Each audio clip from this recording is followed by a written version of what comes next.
একটা চাপ দেওয়ার সাথে সাথে আমার আলুর কচুরিগুলো ভেঙে একদম চুরমার হয়ে যাচ্ছে। আসসালামু আলাইকুম, কেমন আছেন আপনারা সবাই?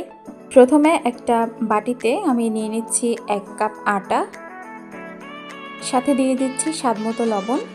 এবার শুকনো উপকরণগুলোকে একটু মিশিয়ে নিচ্ছি।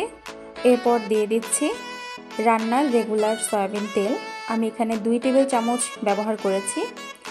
এবার তেলের সাথে আটা খুব ভালো করে ঘষে ঘষে মিশিয়ে নিতে হবে। কিছু আটাকে হাতে নিয়ে এরকম চাপ দিয়ে মোট করলে যদি একটি আটার দলা হয়ে যায় এবং আঙ্গুল দিয়ে চাপ দেওয়ার সাথে সাথে যদি আবার ভেঙে চুরে যায়, তাহলে বুঝতে হবে আটার সাথে তেলের মিশ্রণটা খুব ভালো করে মিশে গিয়েছে।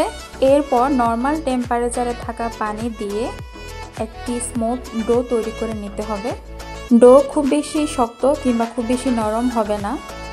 আটার ডো তৈরি করার পর এটাকে আরও কিছু সময় ধরে খুব ভালো করে মেখে একটি সফট ডো তৈরি করে আমি এখানে আরও 1 টেবিল চামচ তেল দিয়ে ডোয়ের গায়ে লাগিয়ে ঢাকনা দিয়ে এটাকে রেখে দিচ্ছি 20 মিনিটের জন্য।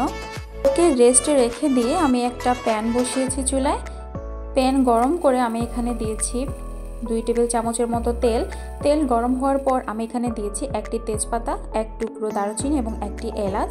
এগুলোকে কিছুক্ষণ ভেজে নেওয়ার পর আমি এখানে একটি বড় সাইজের পেঁয়াজ কুচি দিয়েছি। পেঁয়াজটাকে কিছুক্ষণ নরম করে ভেজে নিয়ে আমি এখানে দিয়েছি গ্রেটার দিয়ে গ্রেট করা 1/2 চামচ আদা এবং 1/2 চামচ রসুন, একটি শুকনো মরিচ কুচি, আরও দিয়েছি 1/2 চামচ লবণ।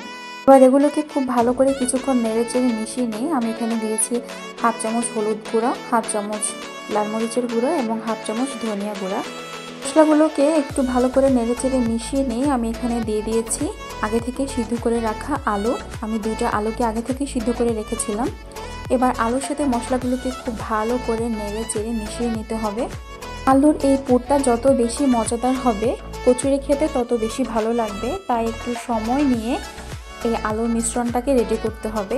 এরপর দিয়ে দিয়েছি আমি 1/2 চামচ গরম মশলা গুঁড়া। প্যানের গা থেকে আলু এবং তেলের মিশ্রণটি আলাদা হয়ে গিয়েছে এবং আমার আলুর পুরটা একদমই রেডি হয়ে গিয়েছে। আমি এটা নামিয়ে নিচ্ছি। আপনারা চাইলে এ পর্যায়ে ধনিয়া পাতা অ্যাড করতে পারেন। প্রায় 20 মিনিট আটার ডোটাকে রেস্টে রাখার পর এখন নিয়ে খুব ভালো করে একটু মথে নিয়ে একটি বড় রুটি বানিয়ে নেব। আজকে কচুরিটা আমি একটু ভিন্নভাবে তৈরি করব, সেই জন্য আমি আগে একটি বড় রুটি বানিয়ে নিচ্ছি। তবে আপনারা যদি চান সেক্ষেত্রে এরকম বড় রুটি না করে আলু পুরির মতো যেভাবে তৈরি করে সেভাবেও করে নিতে পারেন। রুটি বেলা হয়ে গিয়েছে। এবার আমি এখানে 2 টেবিল চামচ তেল নিয়েছি। তেলের মধ্যে 1 টেবিল চামচ আটা দিয়ে একটি মিশ্রণ বানিয়ে নিচ্ছি। তেলের মিশ্রণটা খুব ভালো করে রুটির গায়ে লাগিয়ে নেব। তেল লাগানো হয়ে গেলে রুটির এক পাশ থেকে আস্তে আস্তে ফোল্ড করে নেব। ভিডিওতে দেখে আপনারা নিশ্চয়ই বুঝতে পারছেন আমি কিভাবে ফোল্ড করছি। এই পদ্ধতিতে কচুরি বানালে কচুরি হবে অনেক বেশি ক্রিস্পি এবং ভিতরে অসংখ্য লেয়ার থাকবে, যেটা খেতে অনেক বেশি ভালো লাগবে এবং খুবই মুচমুচে হবে। আমি 1 কাপ আটা দিয়ে আজকে 5টি কচুরি বানাবো, সেই জন্য আমি এটাকে 5 ভাগে ভাগ করে নিয়েছি। তবে আপনারা চাইলে আর একটু বড় বা ছোটো করতে পারেন। আমি যেই সাইজের করে কচুরি বানিয়েছি এগুলো ছিল বেশ বড় সাইজের। আপনারা যদি চান এই 1 কাপ আটা থেকে 6 থেকে 7টি কচুরিও তৈরি করতে পারবেন।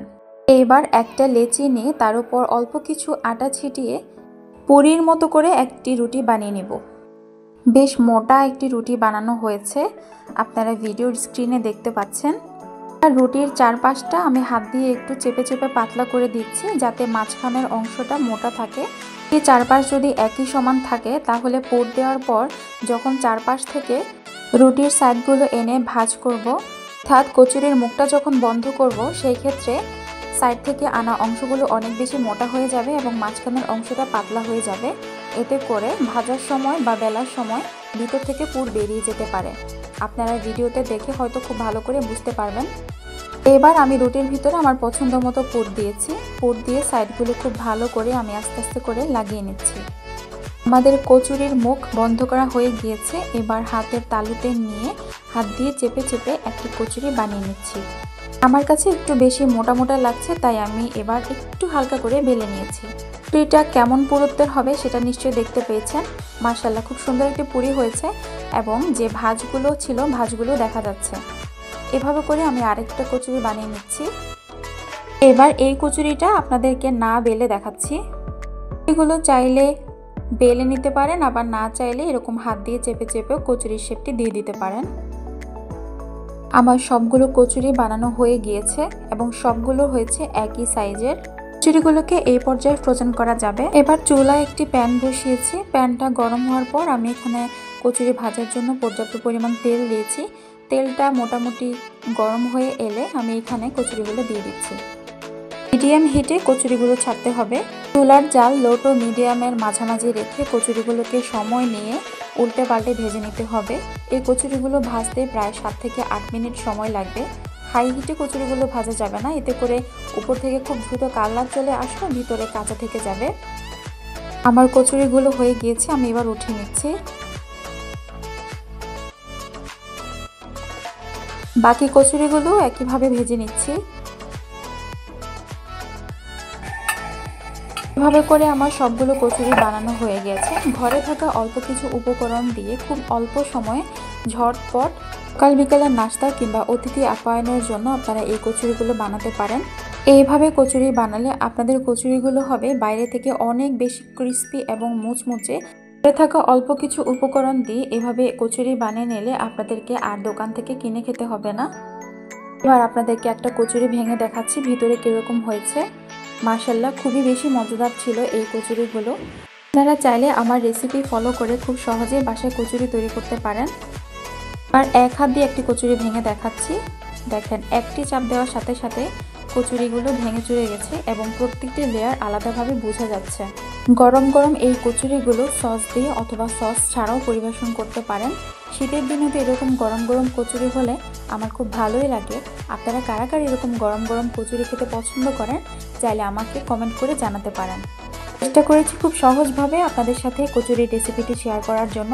ভিডিওটি কেমন লেগেছে অবশ্যই কমেন্ট করে জানাতে পারেন। সেই সাথে আমার আজকের রেসিপি ফলো করে যদি আপনারা কেউ কচুরি বানিয়ে থাকেন, সেটা খেতে কেমন হয়েছে অবশ্যই আমার সাথে কমেন্টে শেয়ার করতে পারেন। সবাই ভালো থাকবেন। আজকের মতো আল্লাহ হাফেজ।